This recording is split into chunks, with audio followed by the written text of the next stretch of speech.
ഇതുണ്ടോ, കഴിക്കാൻ വേണ്ടി ഒരു 1/2 കിലോ പഴം വാങ്ങിച്ചതാ. അത് കഴിക്കാൻ പോലും എനിക്ക് സമയമില്ല. അതൊക്കെ ഇപ്പം നശിച്ചതാ, ഒരു പരുവായി.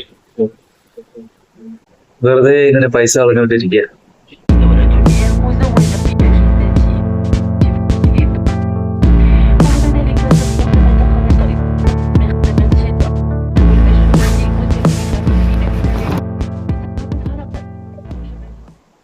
നമുക്കിനി കമന്റ് വായിക്കാം. പാപ്പച്ചൻ കൊച്ചാണ് കമന്റ് ഇട്ടിരിക്കുന്നത്, ചോദിച്ചിരിക്കുന്നത്, ബ്രോ എന്താണ് പഠിച്ചത്? ഞാൻ ഡിഗ്രി ഡ്രോപ്പ് ഔട്ട് ആണ്. അതുകൊണ്ട് തന്നെ എൻ്റെ എഡ്യൂക്കേഷണൽ ക്വാളിഫിക്കേഷൻ എന്ന് പറയാൻ പറ്റുന്നത് +2 ആണ്. കാരണം അതിന്റെ സർട്ടിഫിക്കറ്റ് എൻ്റെ കയ്യിലുള്ളൂ, അല്ലെ അത് എൻ്റെ കയ്യിലില്ല, അത് യൂണിവേഴ്സിറ്റി കിടക്കുക. അതുപോലെ ഞാൻ വാങ്ങിച്ചിട്ടില്ല. എത്ര വർഷമായി? ഞാന് ഡിഗ്രി എക്സാമിന്റെ ടൈമില് നാട് വിട്ടതാണ്, പിന്നെ പഠിക്കാൻ പോയിട്ടില്ല. ഇത് എഡിറ്റ് ചെയ്തുകൊണ്ടിരുന്നപ്പോഴാണ് ഒരു കാര്യം ഓർത്തത്.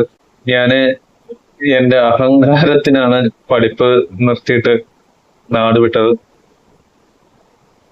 അതുകൊണ്ട് എനിക്ക് ഒരുപാട് പ്രശ്നങ്ങളും ഉണ്ടായിട്ടുണ്ട്. അപ്പോ പഠിക്കാൻ കിട്ടുന്ന അവസരം നമ്മൾ പാഴാക്കാതിരിക്കുക. കാരണം പഠിച്ചാലേ നമുക്ക് നല്ലൊരു ജോലി. അപ്പൊ നമുക്ക് ബാക്കി കാണാം.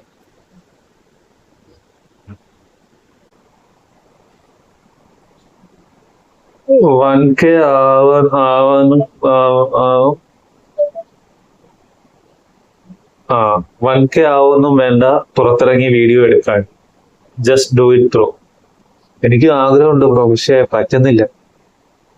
ഞാൻ പുറത്തിറങ്ങി ക്യാമറ ഒക്കെ എടുത്ത് നോക്കുമ്പോ എന്റെ കൈ നമ്മളിങ്ങനെ വ്ളോഗ് കഴിയുമ്പോ ഇങ്ങനെ പിടിക്കണ്ടേ, ഇങ്ങനെ പിടിക്കണ്ടേ, പറ്റുന്നില്ല. ഞാനിങ്ങനെ താഴ്ത്തി പിടിച്ചു. എന്റെ പഴയ വ്ളോഗൊക്കെ എടുത്ത് നോക്കിയാൽ മതി. ഞാൻ ഫോൺ ഇങ്ങനെ താഴ്ത്ത് നോക്കിയാണ് സംസാരിക്കുന്നത്. കൈ പൊങ്ങുന്നില്ല. ആളുകൾ ആരെങ്കിലും കാണുന്നുണ്ടോ? കണ്ടു കഴിഞ്ഞാൽ ഞാനങ്ങ് ചമ്മി ഇല്ലാതാവും.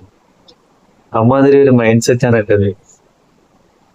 എല്ലാം അതിന്റെ ടൈം ആവുമ്പോൾ വരും, അങ്ങനെ പ്രതീക്ഷിച്ചിരിക്കാണ് ഞാൻ. ബാക്കി ആവുമ്പോഴെങ്കിലും ഞാൻ പുറത്തിറങ്ങിയിട്ട് മര്യാദക്ക് വ്ളോഗ് ചെയ്യുമായിരിക്കും. ആ ഒരു പ്രതീക്ഷയിലാണ് ഞാൻ ഇരിക്കുന്നത്. എന്തായാലും നോക്കാം.